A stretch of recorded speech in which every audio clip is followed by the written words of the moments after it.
The spiritual world is a bit of a jungle. With a little sprinkling of intuition, you're going to be just fine. Tune into this episode where we discuss it all. Welcome to Casa de Confidence, a podcast for you. You'll hear some incredible women and some awesome, cool dudes going confidently in the direction of their dreams and living in the purpose of their heart. You're our host, Julie DeLucca-Collins, and you are our sidekick. # handsome hot husband. That again. And the producer of the show.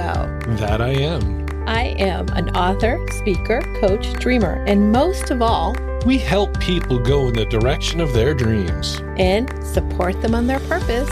So pull up a chair, grab a drink, and make yourself at home because our casa is your casa.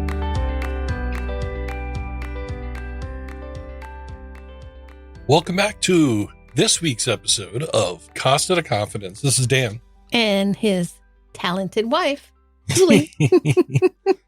Oh, you are infinitely talented, my dear. Listen, I've been a happy homemaker all weekend. Yeah, you've been doing an incredible job. You know, sometimes you just got to get in there and clean. You just got to bend those elbows and scrub. Not to say that I think I should clean all the time. I think that my time is definitely better spent being the CEO of this business and everything else. But it felt good, didn't it? It did. You know, the Mike DeLucca, that's my dad, and me comes up every once in a while, and I had to scrub like he used to.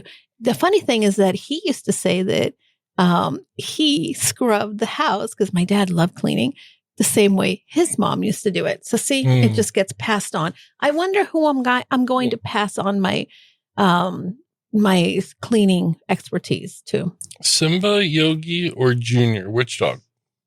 Well, Yogi's afraid of the vacuum cleaner. Oh, that's true. He is afraid of vacuum cleaner. You did do one thing that I am usually known for, and I haven't done it in a very long time. What?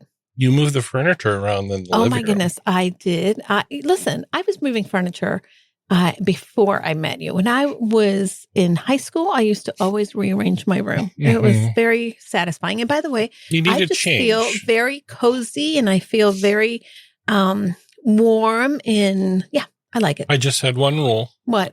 Can't move the television. That's the only good spot for it. I disagree, but whatever. Well, the thing is, wherever it is, other than that, the windows shine in it quite a bit. Plus, it's a little harder to move the TV because the wires come up. That's true. That's true. Where it is where it has to be, or I have to rewire things. You know, I was wondering because I think that we're getting to a point in which we're going to continue to have winter, even though I had given up on it. Oh, we had no snow all year. We had one big storm, and it snowed 2 times since. Little scattered snow. So much snow. So much snow. Anyway, well, don't get carried away. Yeah, I know, but I've had so much snow in this house. You have too. You're right. We've had snow above and beyond the fence. You're right. Yeah. Yeah. So, but it's so much snow when you're not expecting it. I was hoping that we can go right into spring. Well, it's nice that we have a little snow that brings the water table up a little bit. We have got a lot of rain, though. I think our water table is pretty high. I think our water table is just fine. If it gets any higher, then we're going to have a situation in the basement again. Yes. We don't want a situation in the basement again. Not at all. Hey, tell me a little something. All right. Okay. What is your favorite food that I make? Favorite food that you make? I think we've talked about this before. Well, the favorite food you make? I make a lot of things. And the picadillo is good. Okay. I mean, you kind of just throw stuff together. And it's great. And I think that's good. What's the favorite food that I make? When you make eggs. Eggs in the morning? Okay. But not scrambled because you leave them a little runny for my taste. Well. When you smash them. They're not runny, but because I don't like a runny scramble. They're moist. Not. I don't like them like that. You like them well done like your steak. Yeah, well done. That's a good one. That's a good one. So. Anyway, You know how I told you that so I keep seeing things in that Vernon open forum, right? In our town's open forum. Vernon is our town in Connecticut. I just said that. So every time I go in there, I'm seeing something that really breaks my heart. So this neighbor posted that her neighbors were evicted from their house. And it's an elderly couple, and they moved into a motel, and the wife had a stroke, and she is in the hospital on the other side of the river, and the husband doesn't have a car to go visit her. It's an elderly couple, and they really don't have any money, and she's been asking for people to donate food to them. And anyway, so someone came through and gave them a car, let him borrow a car. Oh, very good. So, but I couldn't help but to really be just bothered by the whole thing, because you would think that when we are old, we can have a little bit of peace of mind, peace of heart, and not have to struggle, Right. But anyhow, so I did put them in contact with the United Way, because the United Way does have a rapid response funding that they share here with the research of our town. And you know how much I love volunteering at the United Way, because I know that they do this kind of stuff. They also have some short-term cash that can help them in a long-term housing opportunity that they're going to look for. So they just have to call. And I want to tell you that when you look around in your area, you will find that there is someone that probably needs you. So find the different resources, people. Find the different resources that can help you help others. That's a good message. So anyway, that's good. Can we get a girl dog, by the way? No. Why not? Because we have 3 boy dogs. But I'm the only girl in the house. Well, the dog limit is 2. And we have 3. So we're over limit already. I don't understand why we're over limit. Because 2 is the limit, and we have 3. Who put a limit on dogs? I did. Why? Because this is the way it is. It's one of my protocols. It's one of your protocols? Yeah. Oh, for the love. You got to be kidding me. We all have protocols. That's correct. We all have protocols. It is if true. you had your way, you'd have 4 dogs and a horse. No, I don't think I would have time for the horse. I for as much as I like the idea of a horse, I don't have enough time to actually be able to go and take care of a horse. Hey, when was the last time you went horseback riding? When I was 10. 10? Yeah. That's a long time, Daniel. Well, I had my own. I rode my horse all the time. Hey. So usually bareback. I always rode it bareback because my mom didn't like me to saddle the horse. Why? Because she was scared of the saddle falling off. She was afraid that it would slide down. So she'd rather have me bareback with a bridle. Really? Yep. So that's the way I rode my horses bareback. But I mean, most of the time I was riding the horse, I was riding it with a sulky because that's what I did. Yeah. So that's true. Anyway. So here's the thing. Well, yes. We did not do something. What didn't we do? We did not celebrate Valentine's Day. We didn't. Yeah. It was a very busy week. It was a busy week. Yeah. But so I do regret not having regrets. Gone. No regrets. Yeah, of course. So there's regrets in life. You can regret things if you wish to. If you choose to, you can. And I do regret not going out with you. But that's doesn't mean to feel bad about it. Regret it, get over it. And now we go on. So you know what's a good thing? We have an anniversary coming up. I was just going to say, you have our anniversary. Wow. I can't think now of we know how this works. Wow. St. Patrick's Day, as some of you may know, is our anniversary. Anniversary. It's going to be how many years? 12. Unbelievable. I've never been married 12 years. You've never been married 12 years? I was married 12 years once. Good for you. What did you learn? What did you learn in 12 years? And this 12 years or the other 12 years? Well, these 12 years. What did I learn? Yeah. I learned that wonderful things come later in life. I didn't mean to call you a thing, but you're wonderful. Okay. I guess I'm a thing. Very interesting. So, anyway, Julie. Yes, Daniel. We are going on. We've been going on for almost 10 minutes now. We haven't mentioned that we even have a guest on. Well, we have a phenomenal guest. Of course, we always have a guest. Well, not always. I've been doing solo episodes. What, you're discounting my solo episodes now? I guess our weekly episodes where you hear my voice and your voice, there's always a guest coming up. Yeah. Well, I have to tell you that this conversation was one of these conversations that I could have gone forever. And you guys went longer than normal. Well, she's phenomenal. And, we talked about the intersection of business and emotion and also mental health, deconstructing beliefs, the challenges of the spiritual world, embracing spirituality. So there's so many different things to unpack in this conversation. And I think that at times, we think that the business of life is different from the business of business, and our spirituality can't be separated from business. And I don't think that can happen. I really believe that we are made to feel things. We are made to be able to feel in how do I explain this? I believe I have good intuition.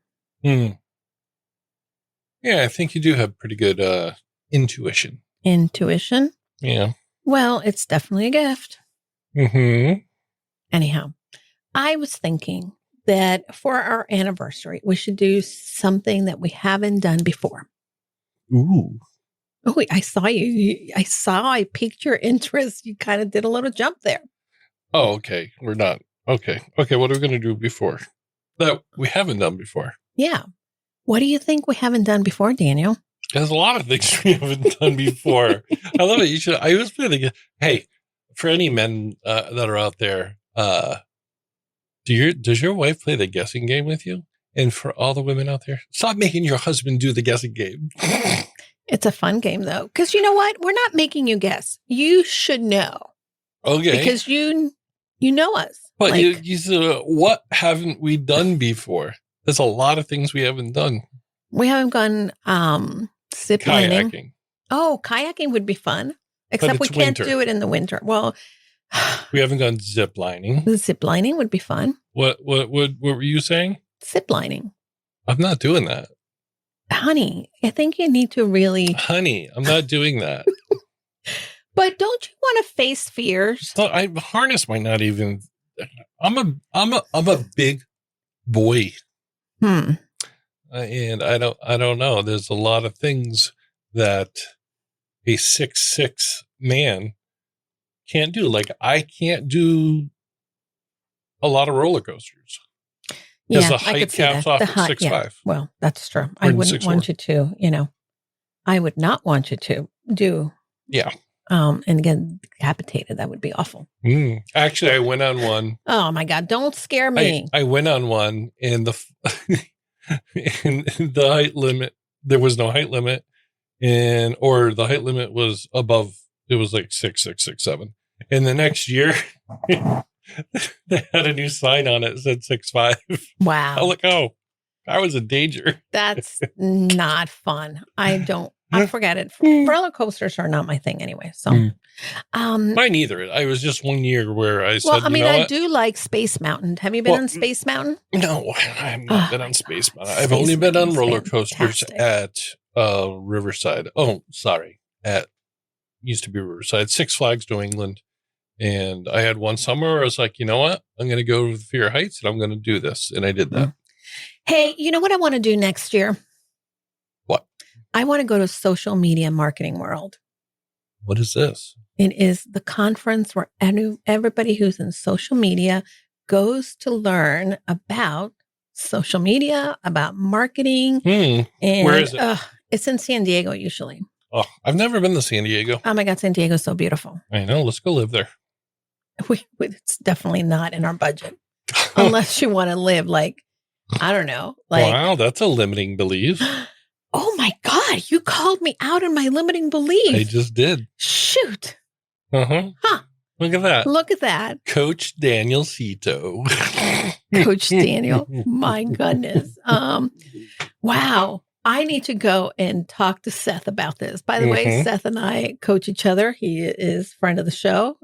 He is an intuitive coach. And yeah, oh my goodness. You know, he gave me homework the other day. Yeah, because by the way, I spent Valentine's Day with Seth on Zoom.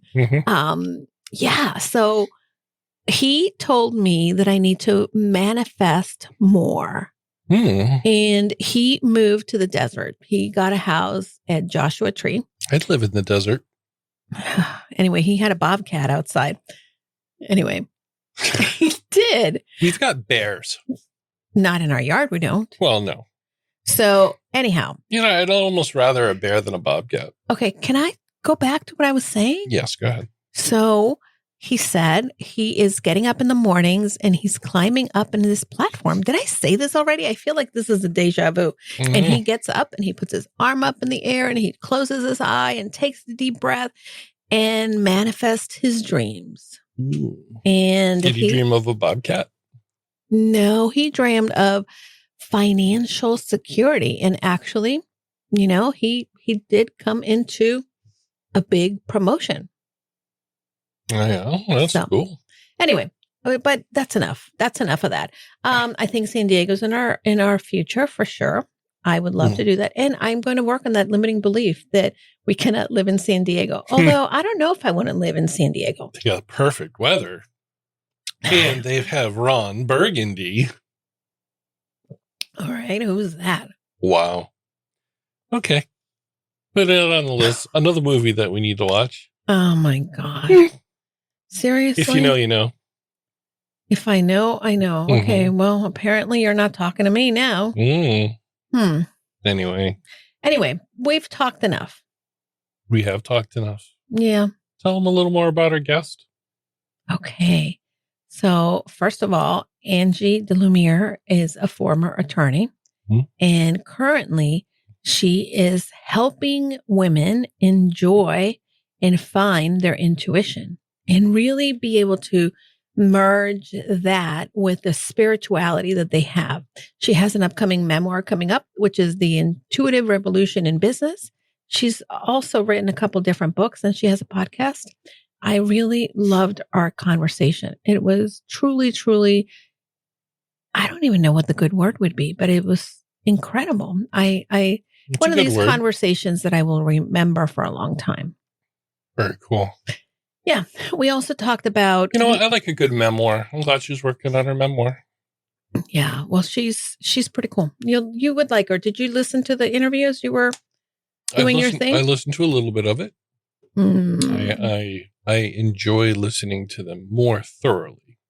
In the car. In the car. Yeah. It's almost like you're keeping me company on the way to work. Look at that. You can't get rid of me, I suppose. I can't. But Angie lives in the UK and we need to go to the UK. Maybe that's where we need to go rather than San Diego is the UK. What do you think? All right. I'll go to the UK. I got to go there. I want to go to that church where my ancestors were baptized. Oh my goodness. We're going to go see a bunch of churches. Well, just the one. Okay. I mean, I tracked it down to my ancestors who were born in the early, like 1560s, which is crazy. And their little biscuits were baptized in the basin that's still there in that church is really cool. By the way, Ange has a signature program that she's starting on March 4th. And it's called... I saw it's like a 7-day... What is it? It is the Spiritual Treasure Hunt. It's a 7-day spiritual treasure hunt. And it sounds pretty appealing to me. I may do that. Cool. Look at that. Yes. So for anyone that is looking to renew, especially in this time of Lent, that may be something really cool to check out. How do they get information on it?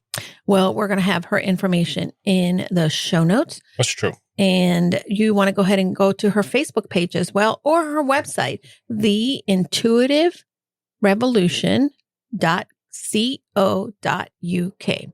theintuitiverevolution.co.uk. All right. Well, I think we're ready for the interview.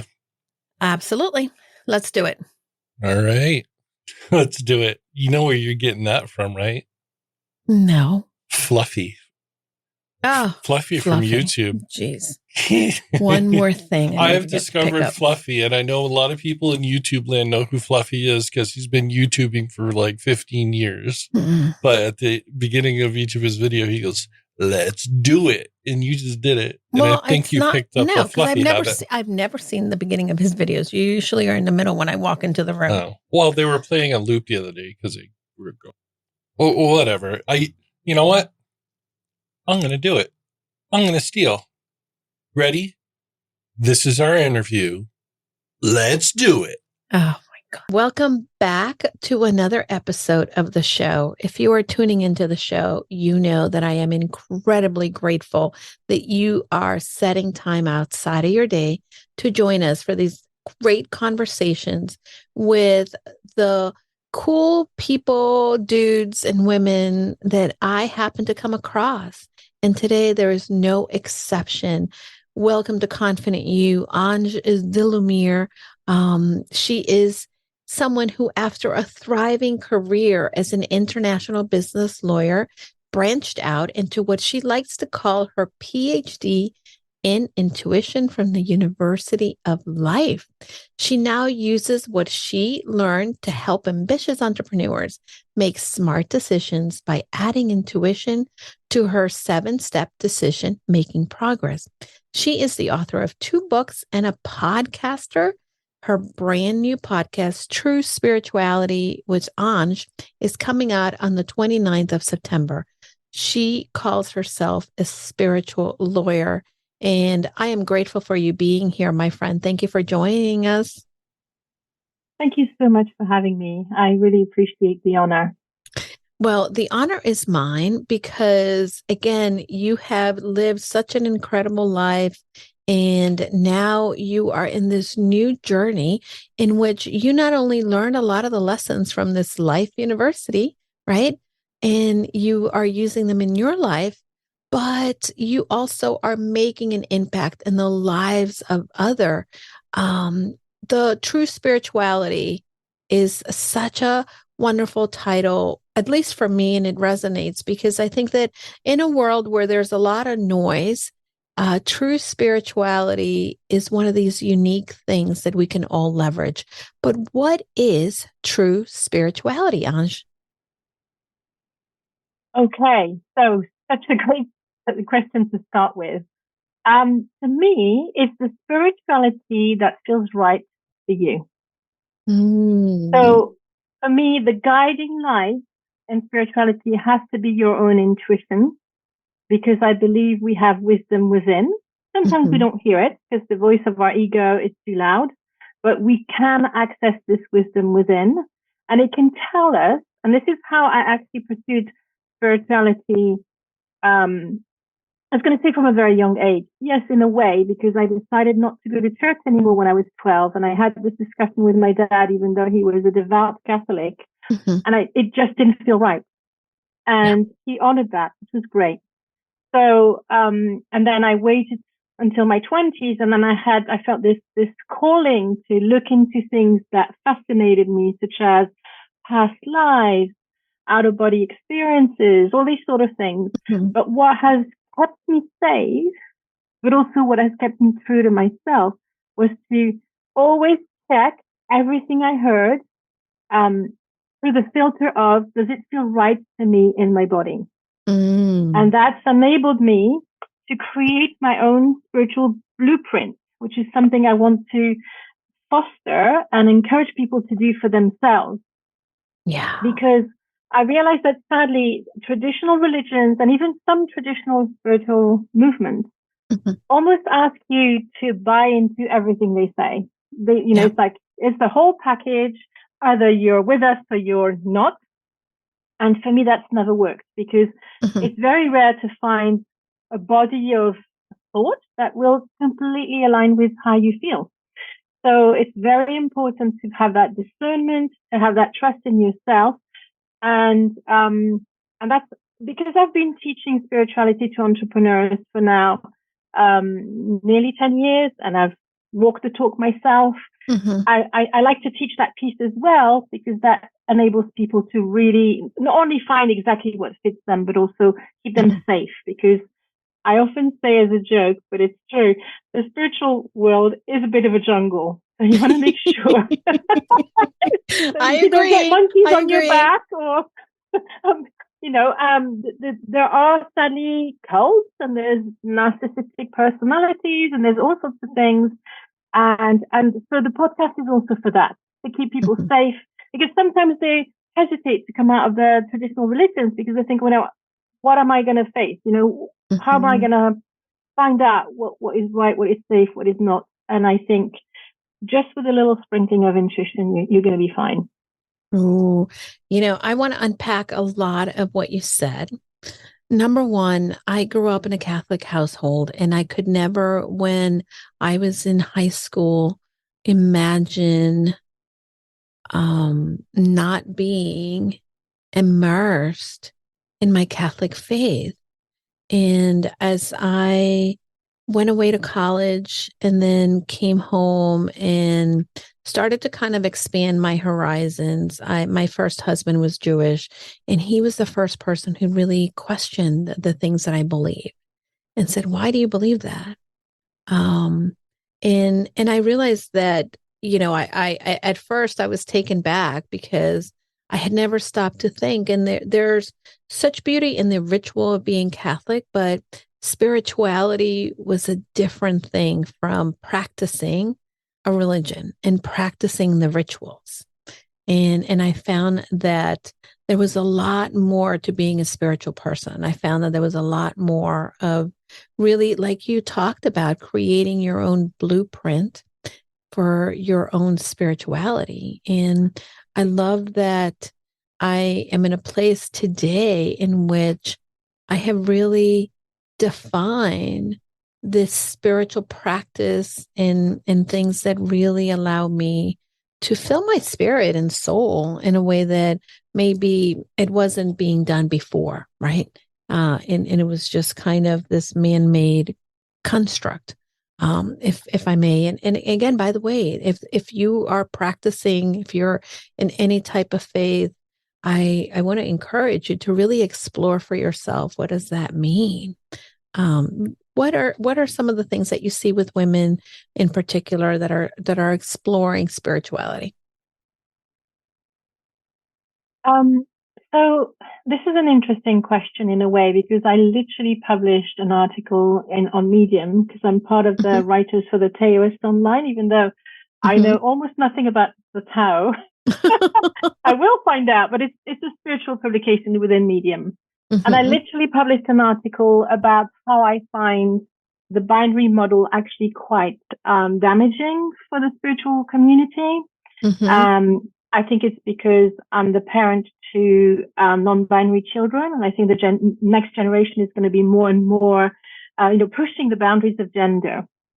So I would say from the start, I've seen a lot of women's circles in the spiritual world. And for a long time, I didn't challenge it. I didn't question it, a bit like the Catholic faith, there were men's circles, there were women's circles. But then when I reflected on the experience of one of my children, who said to me, they were starting secondary school, and in secondary school in the UK, they start to segregate boys and girls for physical activities, sports, and they kept on telling me, I don't want to have to choose. Why am I put in that position to having to choose? And it was the real, and that was on the daily, almost, every week, every day they had to choose the toilet between, girls or boys. And is there really a need to segregate these toilets? So I'm not going to start a whole debate on the gender and spirituality, but it is something I want to talk about on my podcast, because ultimately, I actually believe, from my own exploration of past lives as a clinical hypnotherapist with clients, but also my own first-hand experience and also my children's experience, because they've all told me about their past lives. I actually don't believe souls have gender. They're gender neutral. So we do choose to incarnate in a male or female body at this point. And for the next generation, sometimes they choose to not conform with the body that they have chosen to make the society progress, I believe. Yeah. So I would say my advice wouldn't be different for men and women. However, I will say one thing though. And the thing is, in the spiritual world at large, women are more likely to be, what's the word I would use? At risk of being honed on by predators. And I'm not someone who likes to fearmonger, or to talk about fear unnecessarily, and that's one of the reasons why, I don't know if it's in the first 3 episodes that were released last Friday. I don't know when this episode is going to be released, actually. So let's say it's the 3rd of October today as we record. But I will definitely talk about this. Yeah, I did do a complete episode on how to cult-proof your spiritual journey. But I think it's more important to women than men. Episode. It released. Yeah. And it's important that women understand that, because women more generally in society are more prone to be targeted by predators, narcissists, and generally cults than men. I'm not saying it's true, but we're more at risk because we're a minority, which is something that I couldn't even put my head around when I was in France, because how can we be a minority when we're at least half the population? Right. I don't have the exact numbers, but we're a minority because we don't have as much power as men. Right. In the society. We live in a patriarchal society, and I think that a lot of the power has been taken away from us. And a lot of religious blueprints, existing religious progression and existing spiritual blueprints, have been created by men. Absolutely. I just read the book. I don't know if you're familiar with it. You know what? I'm gonna pull it up because I'm going to say it wrong. And I just had this conversation with somebody earlier today, as a matter of fact. And you would think that my brain remembers the book. I read it. I loved it. I keep recommending it to people. It is Mary Magdalene Revealed. Have you read it? I'm not sure I have, but it's kind of funny because I have read so many books about Mary Magdalene. Yeah. So no, this specific one, please tell me what resonates with you in it. Yeah. What has made a difference? So I will tell you, someone is a friend of the show, Dr. Bird, Melissa Bird. She is, again, someone that I connected with through Amy and Nancy Harrington, the Passionistas, who are also part of the radio show. So if you're listening to the show right now, you know that Amy and Nancy are here. So Mary Magdalene Revealed is a book by Meg Watterson. And she is, I believe, a trained theologian from Harvard, but has done incredible research on Mary Magdalene. And one of the things that the book is based on is talking about how she was the first apostle, the feminist gospel, and how Christianity hasn't tried some of these concepts that Mary teaches in her gospel. And it's a very compelling story. Again, both Megan Watterson and, the author of the book walks you through the history of the ancient and authenticity of the gospel, why, this gospel, perhaps in a patriarchal construct, it was left out of many sacred readings. And also the biggest thing that I took away from it is in Mary's gospel is all about radical love and how, if we have love at the forefront, right?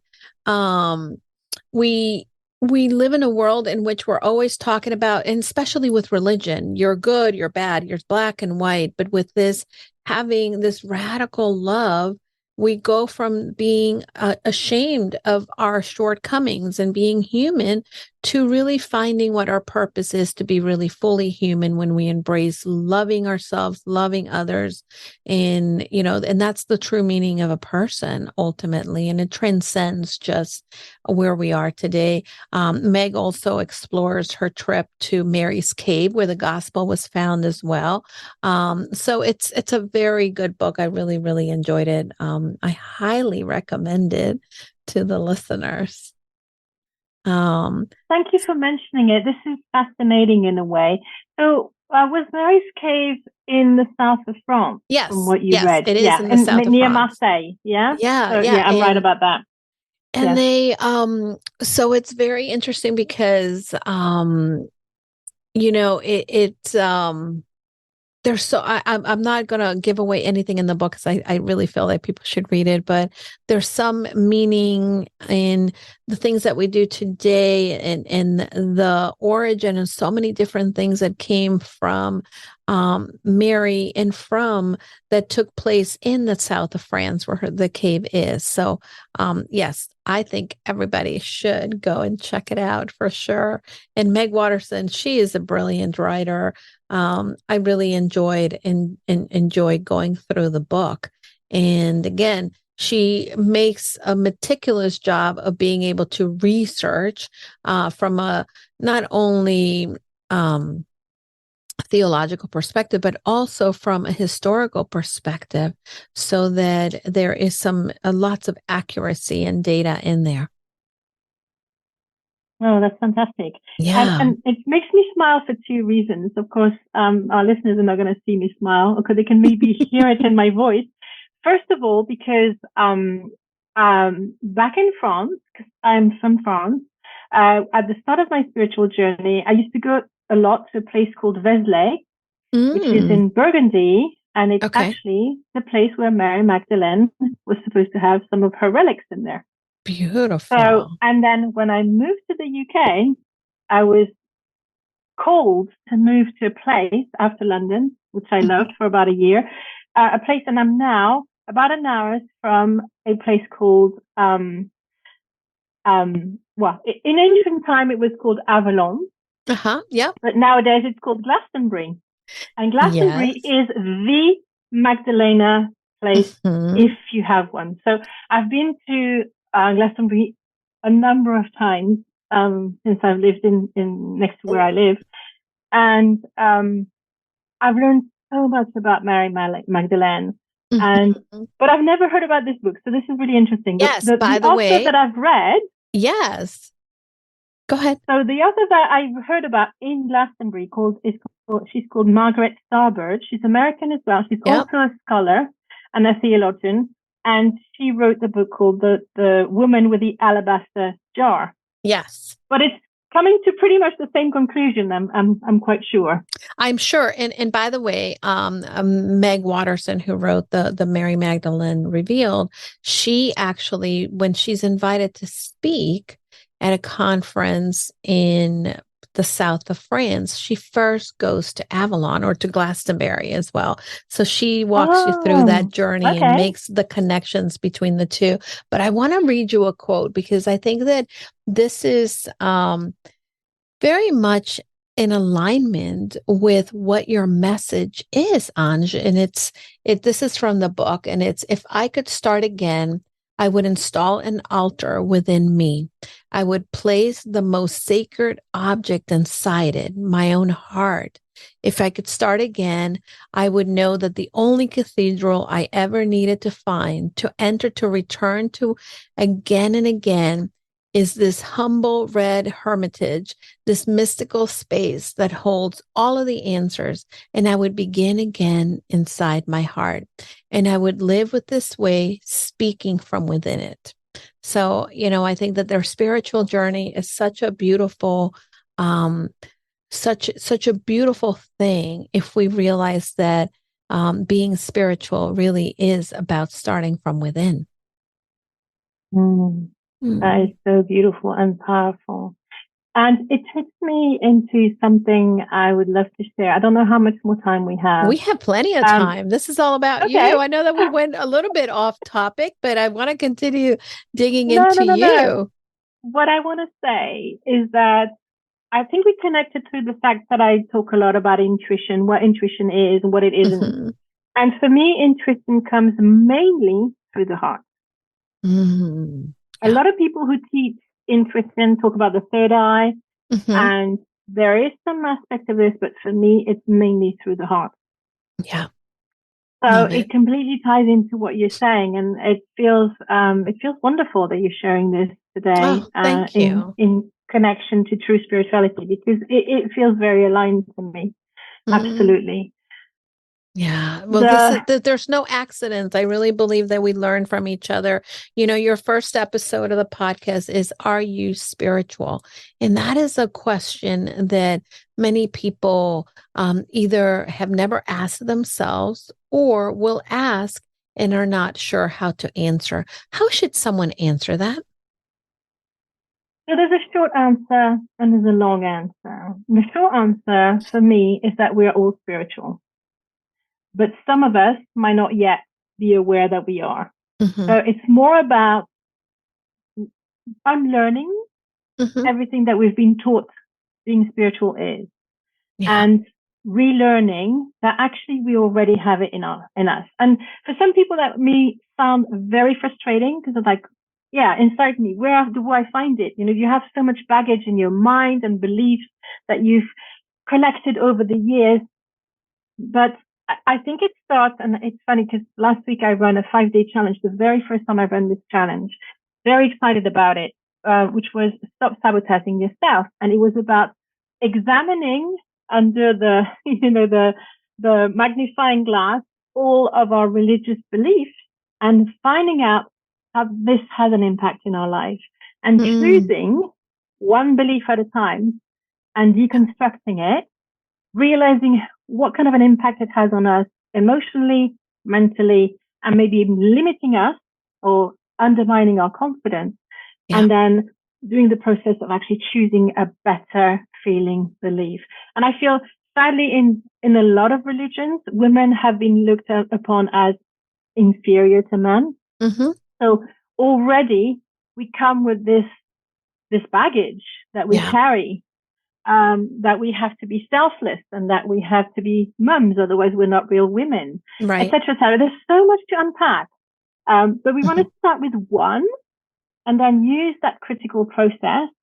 I actually inspired myself from Byron Katie and her 4 questions because I think they're so powerful. I love Byron Katie's questions. Yeah.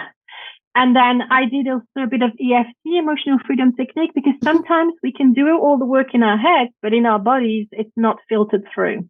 Yeah. So it's really beautiful when you can tap, and there's lots of EFT videos on YouTube that people can, watch that can help them. I think, is it Brad Yates? He's a very famous EFT guy. I believe so. Videos. I love EFT. It definitely, again, I've done a lot of the mind work, again, following Byron Katie. Byron Katie has been one of the entities that has really helped me in my own personal journey. But like you said, there was a disconnect with my body. And that's a little bit of what I've been processing now. And again, I think that making these connections between the mind and our hearts and our actual, beings is very important. Energy moves not only through the world, but it really moves within our bodies as well. And EFT is a great, wonderful way to be able to manage a little bit of that and make those connections. Mm-hmm. Yeah. So, we start somewhere, and what's beautiful is when you start the work anyway, it's almost like the universe is listening and it's going to send you more people that's going to take you one step further and another and another. So I trust that your listeners, from what we've planted, the seeds that are here today will find their way. And Absolutely. I think that's one thing that I talked about in my previous podcast that's still live, but I'm definitely going to talk about it again in this one. It's the signs from the universe, how to recognize them, how to understand them, how to follow them, because it's like a treasure hunt. And why shouldn't we live our lives like a treasure hunt? Isn't that more fun if it happens this way? Yeah. It's a lot of fun. And by the way, one of the things that really appealed to me about your brand and about the work that you do is that as you are helping individuals, right, really tap into their individual, have that laser clarity about the direction of their business in particular and their lives, because I think that sometimes, our lives can't be separated from the business that we have. It is very important to tap into this because you can make better decisions. And there's a lot of possibility of what could be crystal. But most people think that when we mention intuition, and you talk about this as well on your website, is that, we have to give up things. We have to kind of sit in an meditate for hours or be into some of the crystals. And listen, there's nothing wrong with that if that's part of your practice. But also there's other ways in which we can connect to our intuition, correct? Absolutely. And actually, again, I wrote an article quite early on the Medium to say that the number one thing you need on your spiritual journey is not meditation. It's actually therapy. And I'm going to explain why. Yes, please do so. Yeah, the reason why is because if we come to our spiritual journey with a lot of baggage, and we all have baggage, emotional baggage, then we're going to be more prone to these predators, these cults, the people who are going to try and manipulate you. And I think in the spiritual world, they have more understanding of how to manipulate people. Some of them know about energy. Some of them can literally read you. So it's almost like you go in there naked.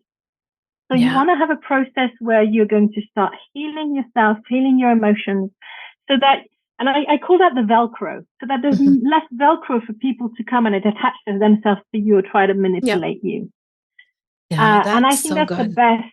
When you started doing that healing process, whether it's with a therapist on your own, there's tons of modalities. You're a little bit safer because you've had a bit of that reflection. You do a little bit of that. You're more aware of what's happening in yourself. You're more aware of your triggers. And in that way, you're also better prepared to protect yourself. And again, I don't want to scare people, but protection is very important. I we agree. all want to be safe. We all want to be safe. I think, I actually see this a lot as a business coach. And again, when I say to people, I'm a business coach, a lot of people think that it's pretty dry and cut and clear. But it really, as an individual that has been in this journey, I think that there is also that other part of us that is very much intertwined with what we are doing in our business, right? We bring ourselves to the table, our whole selves and perfect selves. And I see a lot of women who are starting businesses who have some work to do.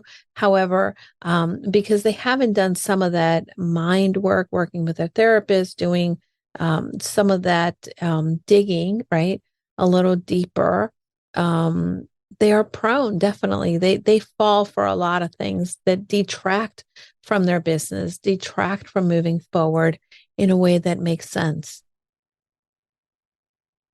And I think, I don't know if you'll agree with me, it's because becoming an entrepreneur, having your own business is literally going to bring up everything unresolved in you. Oh, 100%. You're right. Yeah. When I was a lawyer, I had no awareness I had money issues, money blocks. When I started becoming an entrepreneur, it's almost like they came racing from the back of the room and kind of imposed themselves in front of me. And I think it's a good thing, but it can also be challenging. Yeah. So absolutely. You need to have the support. And as a business coach, I don't know if you also offer some sort of emotional support, but for me, as a online business mentor, I often end up supporting my clients with the healing process, because unless they do that, the business is not going to run smoothly, or there's going to be some issues. Yeah. And I have to tell you, Ange, one of the things that I do is anything that I help my clients through are the types of things that I myself have gone through. And I think that I am a better coach because I'm sharing from my own personal experience and know that, like I said, right, we're intertwined, we bring ourselves to the table, but I continue to hone in my skills in a way that, I can support them because, so for instance, and she won't mind me sharing. I think that I've shared the example a couple times already, but I have a client who has been building a business for a while, definitely had some blocks and in different areas, and had started to make a lot of strides, had started to really go to the next level. Unfortunately and sadly, tragically, her son passed away last year in a very unexpected, tragic accident. And that really brought up a lot of things. And I realized that in order for me to really be able to support her, wasn't just about helping her run her business. It was really about walking through the grief with her and walking through everything that was coming up. Because again, it brought up a lot of different things for her. So there's something when we are coaches and mentors that it's not as cut and dry as it would be when we're doing some of the work out in the world. Yes, and I think even in the corporate world, people are realizing more and more that you can't leave yourself at the door. No, great. You should mention that. I actually met someone from the UK. I believe Emma Watson.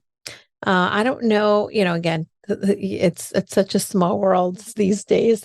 Sometimes I meet people, but she's a TEDx speaker and she has a company that works with organizations, right? In which she trains people within the organization and how to become first responders, right? So for instance, first responders, if you fall and break a leg or you stop breathing and you need CPR, that's one level of first responder. The other level of first responder is the person that is going to then, if someone in your team is struggling with trauma, with pain, how to be able to identify and help an individual that is going through emotional pain in work, and how to be able to be that first responder in your office, in your corporate world, and then be able to send the person to the appropriate mental health provider from there. So it's really fascinating work. It's interesting because I literally trained in August in that modality. At least it was called in the training that I did, mental health first aider. Yes, so I think that might be her thing. So I she's wonderful. So I don't know if I should connect both of you. I think that you would really, really enjoy, connecting with her and learning more about the work that she does. Thank you for that. Yes. Yeah, and absolutely. I am passionate about this because even though I think the subject of mental health is slightly different from the subject of mindset, and still different from the subject of therapy. Right. It's something that all of us are better if we understand it more. Agreed. And we can also be better. We can be there for people in a more helpful way. Because it's so hard. It's a bit with grief. When you were talking about grief earlier, most people don't respond or say things that are unhelpful because they have no clue. Right. Agreed. Or because they're afraid to say the wrong thing, so they don't say anything. And then it creates isolation for the person. Yeah. So, absolutely. But there's things we can learn that can help. So, the first thing, and I know we're not talking about training people on your podcast about this or on your radio show, is to say not to offer advice. Yes. I think that would be just listening can be enough, because when we listen to people actively, without interrupting, people can actually come to their own conclusion. And I've seen that happen myself when someone allows me to talk long enough. 80% of the time, by the end of the time, I I resolve my own problem. Yeah. And I'm lucky that my friends are good listeners and they won't interrupt me and try and offer solutions unless I say, look, can you help me with this? I'm going round in circles. I can't find the solution. What do you think? Yes. Already having that distinction can be massive, massive, massive, massive. Yeah. And it happens to so many of us in which, we really just need the space to be able to, to listen to what is going on and dig a little deeper into a couple of these different layers, because sometimes we're just operating from a very surface level. This is why I love the questions from Byron Katie. Would you be open to sharing what those questions are? Yes, of course. So the first question is it true? And so if we, I love working on my own beliefs alongside the people who come to my challenges. Mm-hmm. So my belief was, is it true that I'm not good enough? Oh, so good. Because I still feel at the bottom, deep down inside, that I'm not good enough. I'm constantly trying to prove myself. I always move the goalpost. I'm a perfectionist. So if I reach a certain milestone of success, and immediately it doesn't matter, it doesn't count, we'll just push it further. And so the first question is it true? Well, even if we have a lot of evidence to support a belief that we believe, and obviously we will, because otherwise we wouldn't have that belief. Although some beliefs we espouse as children, because under the age of 7, there's no filter. Everything goes straight. We take everything. We're sponges. But after that, we need to have a bit of evidence to start believing something.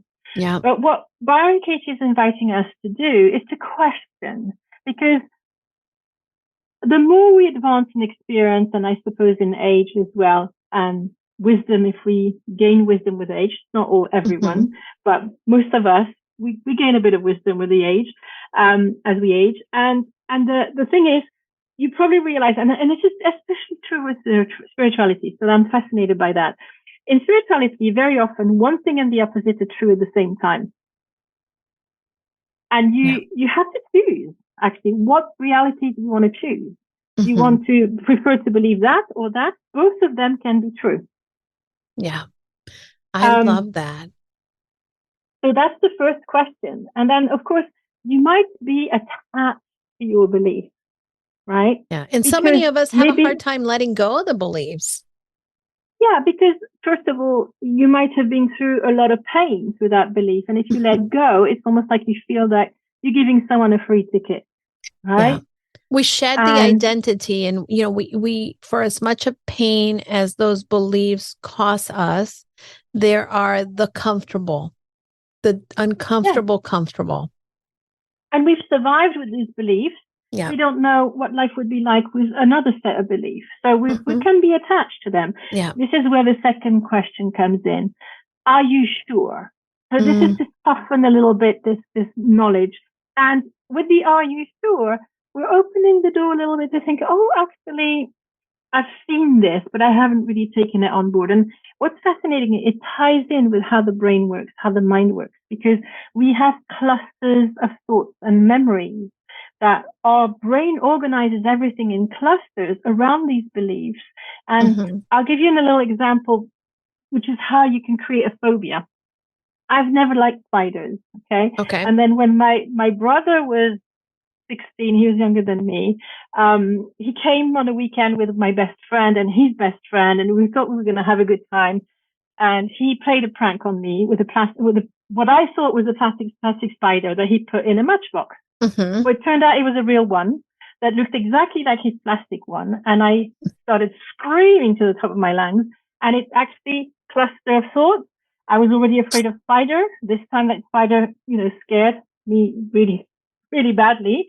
And it escalated to the point where I had almost a phobia of spiders. Now, hypnotherapy has helped me to deconstruct the whole thing, but it's the same for a belief. Yeah. You have a belief and it's like a snowball and it grows bigger and bigger with all the experiences that you have.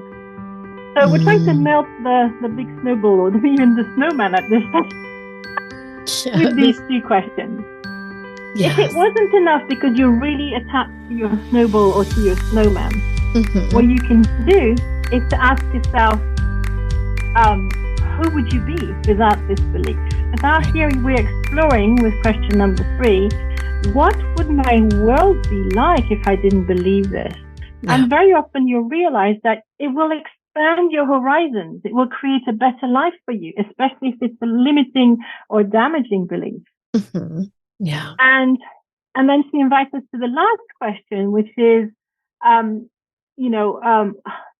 to imagine a life with a more positive belief, a replacement belief. Right. And I think this process, even though it can stay a little bit too much in the intellect, it's still good to start the engine. Yeah. I think that it kind of works off of each other. And I think that these are the 4 questions that in any circumstance, especially when we're feeling really weighed down, when we feel that we're in the middle of a crisis, it's important to bring this to our awareness.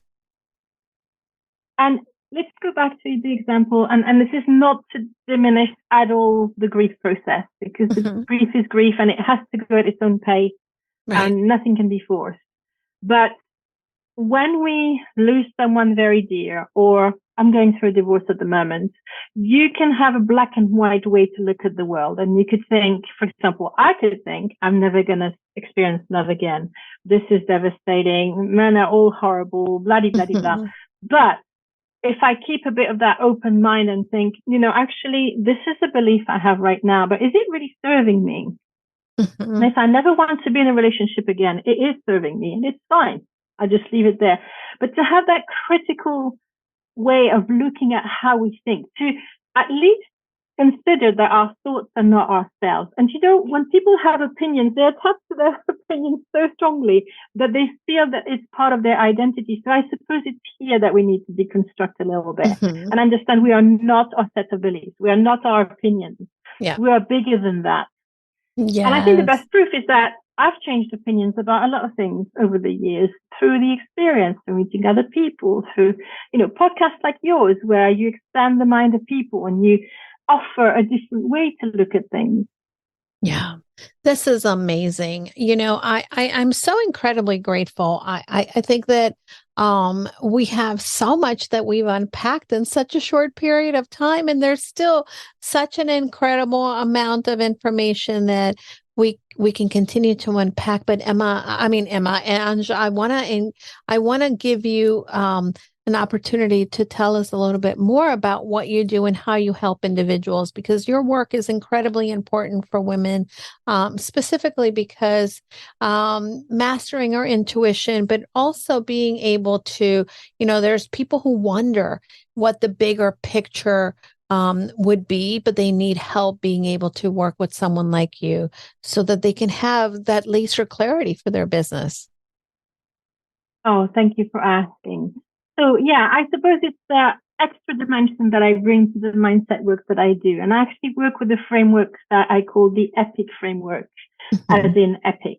And it's energy, prosperity, intuition, and the C stands for clarity, confidence, and there's a third one and I forgot. That's really funny. But it's a bulk of mindset. And for me, it's super important to have all these elements because I consider them as the foundations of success. If you have success, but you don't know how to manage your energy, or you don't understand, or you don't have your boundaries, or you don't have a healthy lifestyle, it's going to be like building something on sand. At one point, it's going to collapse. Same thing with prosperity. You can do all sorts of things, but if you don't have the real prosperity mentality, if you don't understand how your beliefs can actually trip you up, literally, then it's not going to be sustainable. And intuition is a big piece of it because I think that's the piece that most people don't understand. Yeah. So most people who teach about intuition teach about psychic abilities, actually, not intuition. And they're two different things in my mind. Okay. And the reason why I feel this is damaging for the population at large, and especially for entrepreneurs, is that most entrepreneurs don't want to become tarot readers or they don't want to become psychic healers. Yeah. They just want to be them. And because it's mostly psychic people who teach intuition, and correct me if I'm wrong, if you've come across a lot of people who teach it who are not psychic healers, they miss the point, because for most people, intuition is not going to come in a vision. It's not going to come in something that you're going to hear. It's going to come as a feeling in your body. Yes. Or it's going to come as goosebumps on your arms, or it's going to come as a tinkling around your head, or even something completely different. So my role, whether it's in one-to-one work or in a course, and I actually do have a course now to teach people how to trust their intuition. My role is to show people exactly how they receive intuition. And I remember one of my very early VIPs, who I taught how to connect to her own intuition and to what I call the Akashic Records. She was actually a psychic medium herself. But the way she'd been taught about it, it didn't work for her, because it had been taught by someone who was clairvoyant, and she actually received her information in a very different way. So I want people to understand, who are listening to this podcast, that we are all going to receive it in a very different way. So the first exercise I give people to recognize how their intuition works is to literally go a little bit like Sherlock Holmes on a journey to collect your own stories of intuition. Because the more stories of intuition you collect, the more you document it, the more you realize, oh, this is how I knew. And I'm going to give you an example of the very first time I remember when my intuition kicked in. And I had no idea it was intuition back then. So in 1986, I was a student, a law student, and I was doing an internship in a legal department in Paris, where I come from. And after work, I had plans to go to this multi-story place where they sell books and music, and that I was super excited to go there. I was in the metro. I don't know if you've been to Paris. Yeah. I was about to come out of the metro, and when I was about to come out of the actual train, I suddenly felt so exhausted. I just had to go home. So my plans were all cancelled, which is very unusual for me, because I'm a person who stand by my word. If I say I'm going to do something, I do. For some reason, at the last moment, changed my mind completely. And then by the time, it was only 2 stations away from my parents, where my parents lived, where I still lived with my parents at that time. And when I came out of the metro at my parents' place, I saw all these ambulances and emergency vehicles, and it was very stressful. So that evening at 8:00 news, I watched, and I saw that exactly the place where I was supposed to be, in front of the shop where I had planned to go at exact time where I was going to get there, there was a bomb that killed 7 people and injured 55. Wow. Now, I didn't know that this feeling of tiredness in my body was my intuition protecting me from the danger. Yep. But it was. It was, absolutely. And I shared this story with a man 2 months ago on a podcast, and he said, "You've actually made me click on something I had never understood." He was in the military, and something very similar had happened to him. But because it's not the way that people understand intuition or teach about intuition, he didn't know it was in his intuition that saved his life in this way as well. This is what I want to start, is this understanding. And if you don't mind me mentioning, I actually have an 88 episode podcast called The Intuitive Revolution in Business, where people are going to be able to hear a lot more about all these things. Yes, I love that you shared it. I love that you brought it up. Thank you. So go and binge if you want. I'm very proud of that podcast. I shared almost everything there is to know about intuition on there, because I'm so passionate about it. But I will say, let's keep it simple. Start with dedicating a notebook to your intuition, and become the Sherlock Holmes of your own intuition, right? Because your intuition is going to speak to you. We've talked about beliefs, through your entire set of beliefs, through the symbols that are meaningful to you and no one else. And I'll give you another example that is absolutely powerful. So when my second child started university, I was a little bit nervous, because he was going to move away from home, and it felt to me that he was a bit more vulnerable than my firstborn. And so I went down. It was about 2.5 hours drive from where I am, which seems nothing for the US, but for the UK, it's a fair distance. And I was really worried. And what I saw on the first day I arrived, I went for a long walk by the beach, trying to give him his space, settle in the campus. And I saw 3 planes. It was a sculpture of 3 planes by the beach. And I didn't actually pay attention to that. Okay. Came back the second day, in my face, the 3 planes. And it was a huge aha moment because it reminded me, or it gave me a sign that my father was there. And the reason why these 3 planes were so meaningful is because the day my dad died in 2014, in March 2014, 3 planes flew into the sky when my sister received the phone call about his death.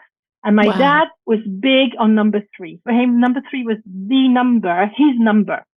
So imagine on his death, 3 planes fly into the sky, almost as if to say to my sister and to all of us, I've arrived, I'm safe, everything is well.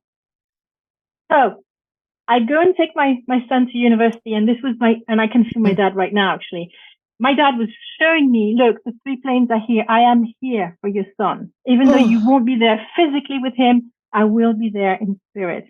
And that warmed my heart. And from there, I was able to let go of all my worry. So you see, this sign means nothing to someone else. Yep. They will walk past these 3 planes, that sculpture, and completely ignore it. Well, I did the first day. But I guess I'm sharing about the second day because life will give you another opportunity to see the sign if you miss it. And I want people to know that, because you can become anxious and think, oh, but what if I miss a sign? No. You'll get another chance and another and another and another. The universe is super creative around that. I love this. Understand the signs, what they mean to you. Pay attention to what it means to you, to how you see the world. And you'll understand your intuition better, because your intuition is literally using that as a map to show you what to do, where to go, and everything else. Oh, Ange, thank you so much for sharing this. I think that, I love the story of your dad. I was very close to my dad, and still to this day, very much. He passed away in 2014. And I also will get these signs that remind me things are going to be okay, that you've got this, that, he is present and helping. So thank you for sharing. I think that the more that we share these experiences, the more that we can normalize them for others as well. Such incredible wisdom. You've been incredibly generous with your time, but I have a key question for you. Will you come back? Because we need to keep talking. I would love to come back. Was that the question? Did you have another question? No, that is the first question. How do people find you? So I'm mostly on LinkedIn and Facebook. Probably the easiest would be to look for my podcast, either The Intuition Revolution in Business or The True Spirituality with Ange, because then you'll be directed in the show notes to lots of links. Yeah. I'm Ange De Lumiere on Facebook, but it's really hard to spell. My page, if you look for Spiritual Lawyer, you can find my YouTube channel, you can find my Facebook page. And that's about it, really. And I have a group on Facebook called True Spirituality with Ange that people can join as well. Well, I am going to go join True Spirituality with Ange. Thank you so much. We're going to have all this information that you just shared. You gave us all your links, so we're going to make sure that we go in and we share them in the show notes. But also, I highly encourage the listeners to go in and check out both of the podcasts, because there's some really great content that Ange is sharing with all of us. And again, I really have the first episode of My Spiritual. I did not listen to your second one yet. It's on my queue. And when I go for my next walk, it's going to be one of the things that I listen to. Thank you for being a part of the show, Ange. You're amazing. You're doing some incredible work. I'd love to have you back and be able to explore additional stuff. I want to have you back after you've read the Mary Magdalene Revealed, and maybe we can unpack that a little bit. I would love to do that. And thank you so much for your generosity and for inviting me again. I actually would love to come back after I finish my second memoir. Because my first memoir, My Father Who Art in Heaven, is on my website, theintuitiverevolution.co.uk. And it's about the last few months of my dad's life and how my intuition enabled me to do the right thing with him because he couldn't speak anymore due to the illness that he had. But I still had the most magical moments with him. And then it's the story of how I wanted to continue the conversation after he died. But my second memoir so beautiful. Is how, and I think I've had such beautiful feedback from it, from all the people who've read it, and it can give so much hope to people as well. But my second memoir is called Spiritual Lawyer, and it shows the story about the Bon Temps in Paris is one of the first stories in thing, but it shows how I went from being a very logical, rational, law student to a tarot reader. Wow. And all the things in between. So all the little, how the needle was moved one bit by bit by bit by bit to take me into this completely new world, which I now integrate with the logic. You know what I mean? I can ground all of this. And so it offers, I think, a safer way for people to explore all of this because you don't have to go off in what I call the unicorn world, the fluffy unicorns, and still be yourself. You don't have to change. You don't have to become someone else.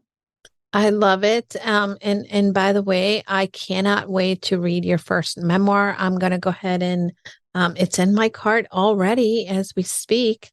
And I can't wait to have you for our second conversation. So many things to unpack. Thank you so much for being here. Thank you so much for taking the time to be a part of the show. Again, time flies when you're having fun. And I hope that the listeners have really enjoyed this conversation. Make sure that you connect with Ange. And I appreciate you sharing this episode and sharing Casa de Confidence and the confident you show with your friends, because this is how we are able to continue to bring you the incredible high caliber of guests that we do.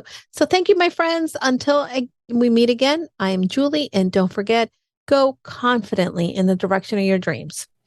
Thanks for listening to Casa de Confidence. We thank you for listening. And if you want more, go to casadeconfidencepod.com. Check Julie out on her socials as Julie DeLucca-Collins.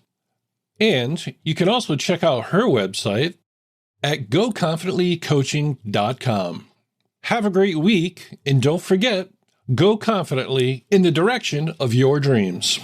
Hi, everybody. I know that sometimes we get very lonely in this entrepreneur journey, and I want to invite you to join us into our limited time only Purposeful You Mastermind. For many of us entrepreneurs, we believe that we can do it all. But the reality is that doing it alone only creates a lot of overwhelm.